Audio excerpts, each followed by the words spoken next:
Welcome back to my channel. So, in the Pharmaceutical Inorganic Chemistry രണ്ടാമത്തെ lecture class ആണ്. അതിൽ കുറച്ച് questions ആണ് നോക്കാൻ പോകുന്നത്. സോ ഫസ്റ്റ് ക്വസ്റ്റ്യൻ എന്ന് പറയുന്നത് സോൾട്ട് സൊല്യൂഷൻ ആണ്. സോൾട്ട് സൊല്യൂഷൻ കോൺസെൻട്രേറ്റഡ് സോഡിയം ക്ലോറൈഡിൻ്റെ സൊല്യൂഷൻ നമ്മൾ ബ്രൈൻ എന്നാണ് പറയുക. സോഡിയം ക്ലോറൈഡും സിൽവർ നൈട്രേറ്റും കൂടെ റിയാക്ട് ചെയ്ത് കഴിഞ്ഞാൽ കിട്ടുന്ന പ്രോഡക്റ്റ് എന്ന് പറയുന്നത് സിൽവർ ക്ലോറൈഡ് ആയിരിക്കും. ലിമിറ്റസ് ഫോർ ക്ലോറൈഡിൻ്റെ ടെസ്റ്റിൽ നമ്മൾ സിൽവർ നൈട്രേറ്റ് ആണ് പ്രിസിപ്പിറ്റേറ്റിംഗ് റിയേജൻ്റ് ആയിട്ട് യൂസ് ചെയ്യുന്നത്. സ്റ്റാൻഡേർഡ് സോഡിയം ക്ലോറൈഡ് സൊല്യൂഷൻ്റെ ആ ഒരു സ്റ്റാൻഡേർഡ് റേഞ്ച് എന്ന് പറയുന്നത് 99.5-ൻ്റെയും 100.5-ൻ്റെ ഇടയിലായിരിക്കും. സോഡിയം ക്ലോറൈഡിൻ്റെ മെയിൻ യൂസ് ഇലക്ട്രോലൈറ്റ് റീപ്ലെനിഷർ ആയിട്ടാണ്. നമുക്കറിയാം നോർമൽ സലൈനിലും റിങ്ങർ സൊല്യൂഷനിലൊക്കെ ഒരു കോമ്പണൻ്റ് ആണ് സോഡിയം ക്ലോറൈഡ്. സോഡിയം ക്ലോറൈഡിൻ്റെ അസേ ചെയ്യുന്നത് പ്രിസിപ്പിറ്റേഷൻ മെത്തേഡാണ്. ഈ പ്രിസിപ്പിറ്റേഷനിലെ വൺ ഓഫ് ദ മെത്തേഡാണ് വോൾഹാർട്ട് മെത്തേഡ്.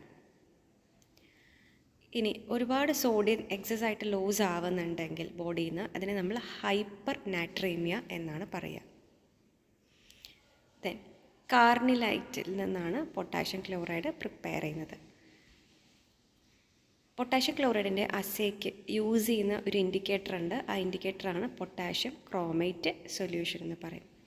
ഇനി കാൽഷ്യം ക്ലോറൈഡിൻ്റെ പ്രിപ്പറേഷന് നമുക്ക് കാൽഷ്യം കാർബണേറ്റും ഹൈഡ്രോക്ലോറിക് ആസിഡും കൂടെ റിയാക്ട് ചെയ്താൽ മതി. ഇനി കാൽഷ്യം ക്ലോറൈഡിൻ്റെ ഒരു റേഞ്ച് സ്റ്റാൻഡേർഡ് റേഞ്ച് പറയുന്നത് 97 to 103% ആണ്. കാൽഷ്യം ഗ്ലൂക്കണേറ്റ് ഉണ്ട്. കാൽഷ്യം ഗ്ലൂക്കണേറ്റ് പ്രിപ്പയർ ചെയ്യുന്നത് ഗ്ലൂക്കോസിൽ നിന്നാണ്. ആദ്യം ഈ ഗ്ലൂക്കോസിനെ ഓക്സിഡൈസ് ചെയ്തിട്ട് ഗ്ലൂക്കോണിക് ആസിഡ് ഉണ്ടാവും. ഈ ഗ്ലൂക്കോണിക് ആസിഡും കാൽഷ്യം കാർബണേറ്റും കൂടി റിയാക്ട് ചെയ്യുമ്പോഴാണ് കാൽഷ്യം ഗ്ലൂക്കണേറ്റ് ഫോം ചെയ്യുന്നത്. അപ്പോൾ ഈ നമ്മൾ തിരിച്ച് നേരെ റിയാക്ഷൻ ആലോചിച്ചാൽ മതി. ഈ കാൽഷ്യം ഗ്ലൂക്കണേറ്റിനെ ഏതെങ്കിലും മിനറൽ ആസിഡായ ഹൈഡ്രോക്ലോറിക് ആസിഡോ വെച്ചിട്ട് ഡീകമ്പോസ് ചെയ്ത് കഴിഞ്ഞാൽ തിരിച്ച് ഈ ഗ്ലൂക്കോണിക് ആസിഡ് റിലീസ് ചെയ്ത് പുറത്തേക്ക് വരും. ഡൈബേസിക് കാൽഷ്യം ഫോസ്ഫേറ്റ് പ്രിപ്പയർ ചെയ്യുന്നത് ഡൈസോഡിയം ഹൈഡ്രജൻ ഫോസ്ഫേറ്റും കാൽഷ്യം ക്ലോറൈഡും കൂടെ റിയാക്ട് ചെയ്യുമ്പോഴാണ്. കാൽഷ്യം ഡൈബേസിക് കാൽഷ്യം ഫോസ്ഫേറ്റ് അതുപോലെ കാൽഷ്യത്തിൻ്റെ കോമ്പൗണ്ട് മെഗ്നീഷ്യത്തിൻ്റെ അയണിക് കോമ്പൗണ്ടൊക്കെ നമ്മൾ അസൈസ് ചെയ്യുന്നത് കോംപ്ലക്സോമെട്രി വെച്ചിട്ടാണ്. ഇനി ട്രൈബേസിക് കാൽഷ്യം ഫോസ്ഫേറ്റിൽ 90% കാൽഷ്യം ഫോസ്ഫേറ്റ് തന്നെ ഉണ്ടാവണം. വൺ ഓഫ് ദ ഗ്യാസ്ട്രിക് ആൻറ്റാസിഡിന് എക്സാമ്പിളാണ് ട്രൈബേസിക് കാൽഷ്യം ഫോസ്ഫേറ്റ്. ഇനി എക്സ്ട്രാ സെല്ലുലാർ ഫ്ലൂയിഡിൽ കാര്യമാണ് പറയുന്നത്. ECF എന്ന് പറയുന്നത് എക്സ്ട്രാ സെല്ലുലാർ ഫ്ലൂയിഡ്. ഇപ്പോൾ എക്സ്ട്രാ സെല്ലുലാർ ഫ്ലൂയിഡിൽ pH 7.4 താഴെ പോവുകയാണെങ്കിൽ നമ്മൾ അസിഡോസിസ് എന്നാണ് പറയുക. ഇനി 7.4 pH മേലെ പോവുകയാണെങ്കിൽ ആൽക്കലോസിസ്. അപ്പോൾ ഒരു pH റേഞ്ച് ഓർത്താൽ മതി. 7.4 എന്നുള്ളത് ഫിക്സഡ് വെച്ചിട്ട് അതിൻ്റെ എബവ് ആൻഡ് ബിലോ. സോഡിയം അസറ്റേറ്റിലേക്ക് CH3COONA ആണ് സോഡിയം അസറ്റേറ്റ്. ഈ സോഡിയം അസറ്റേറ്റിലേക്ക് ആസിഡ് HCl ആഡ് ചെയ്ത ഏതെങ്കിലും മിനറൽസിൻ്റെ ആസിഡ് ആഡ് ചെയ്ത് കഴിഞ്ഞാൽ നമുക്ക് അസറ്റിക് ആസിഡ് കിട്ടും, CH3COOH. സോഡിയം അസറ്റേറ്റ് നമ്മൾ നോൺ-അക്വസ് ടൈട്രേഷൻ മെത്തേഡ് വെച്ചിട്ടാണ് അസേ ചെയ്യാറ്. ഇനി സോഡിയം അസറ്റേറ്റ് ഉണ്ടാവുന്ന ഒരു സ്റ്റെപ്പ് പറയുന്നുണ്ട്. അസറ്റിക് ആസിഡും സോഡിയം ബൈകാർബണേറ്റും റിയാക്ട് ചെയ്യുമ്പോഴാണ് സോഡിയം അസറ്റേറ്റും കാർബൺ ഡയോക്സൈഡും വാട്ടറും ഫോം ചെയ്യും. സോഡിയം അസറ്റേറ്റ് ഇഗ്നൈറ്റ് ചെയ്തൊന്ന് ഹീറ്റ് ചെയ്ത് കഴിഞ്ഞാൽ നമുക്ക് സോഡിയം കാർബണേറ്റ് ആയിട്ട് അത് കൺവേർട്ട് ആവും. നോർമൽ അസറ്റിക് ആസിഡിൻ്റെ സ്മെല്ലെന്ന് പറയുന്നത് വിനാഗിരിയുടെ സ്മെല്ലായിരിക്കും. സോഡിയം അസറ്റേറ്റിൻ്റെ പ്യൂരിറ്റി റേഞ്ച് എന്ന് പറയുന്നത് ആ സ്റ്റാൻഡേർഡ് റേഞ്ച് എന്ന് പറയുന്നത് 99-ൻ്റെയും 101%-ൻ്റെ ഇടയിലായിരിക്കും. സോഡിയം അസറ്റേറ്റ് അസേ ചെയ്യാൻ യൂസ് ചെയ്യുന്ന ഒരു ഇൻഡിക്കേറ്ററാണ് 1-നാഫ്തോൾ ബെൻസീൻ എന്ന് പറയും. ഇനി അസറ്റിക് ആസിഡും പൊട്ടാഷ്യം ബൈകാർബണേറ്റ് കൂടെ റിയാക്ട് ചെയ്ത് കഴിയുമ്പോൾ നമുക്ക് കിട്ടുന്നത് പൊട്ടാഷ്യം അസറ്റേറ്റ് ആയിരിക്കും. പെരിട്ടോണിയൽ ഡയാലിസിസ് ചെയ്യാനും ഹീമോ ഡയാലിസിസ് ചെയ്യാനും നമ്മളൊരു സൊല്യൂഷൻ യൂസ് ചെയ്യുന്നുണ്ട്. ആ സൊല്യൂഷനാണ് പൊട്ടാഷ്യം അസറ്റേറ്റ് എന്ന് പറയുന്നത്. സോഡിയം ബൈകാർബണേറ്റ് ആൻറ്റാസിഡ് ആയിട്ടാണ് യൂസ് ചെയ്യുന്നത്.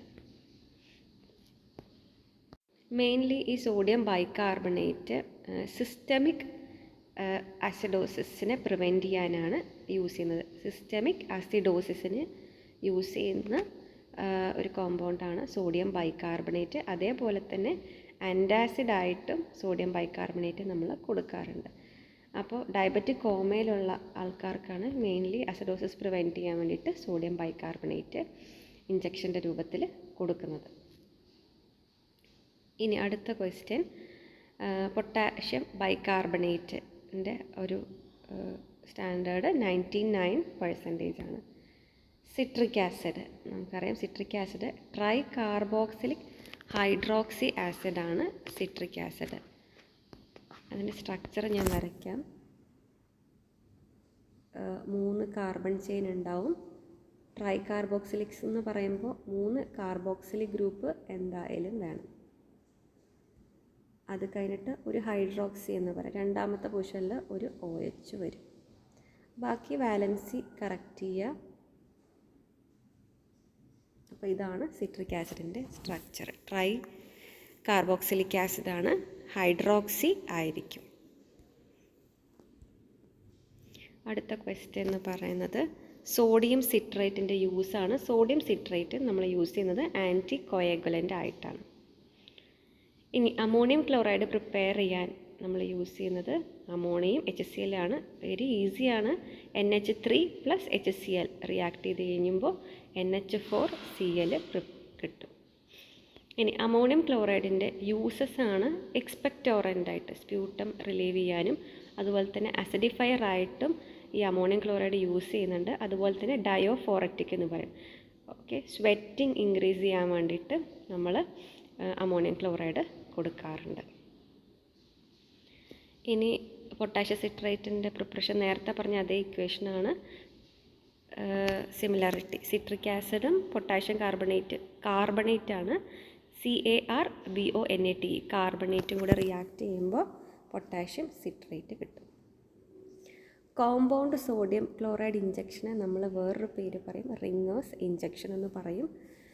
അപ്പോൾ ഈ കോമ്പൗണ്ട് സോഡിയം ക്ലോറൈഡ് ഇഞ്ചക്ഷനിലെ കണ്ടൻറ്റുകളാണ് 0.86% sodium chloride, potassium chloride, calcium chloride. അപ്പോൾ ഇതിൽ പെർസെൻറ്റേജും പറഞ്ഞിട്ടുണ്ട്. പൊട്ടാഷ്യം ക്ലോറൈഡ് ആകുമ്പോൾ 0.03%, 0.033% ആണെങ്കിൽ കാൽഷ്യം ക്ലോറൈഡ്.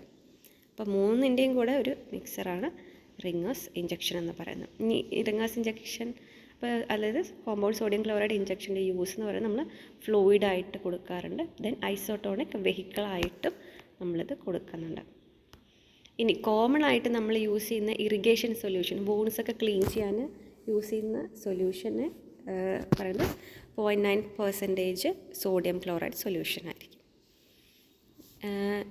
ഇപ്പോൾ ഇനി കുറേ വീഡിയോസ് ഞാൻ അപ്ലോഡ് ചെയ്യാം. കെമിസ്ട്രി മാത്രമല്ല വേറെ എല്ലാ സബ്ജക്റ്റും ഇൻക്ലൂഡ് ചെയ്യുന്നതായിരിക്കും. Thank you.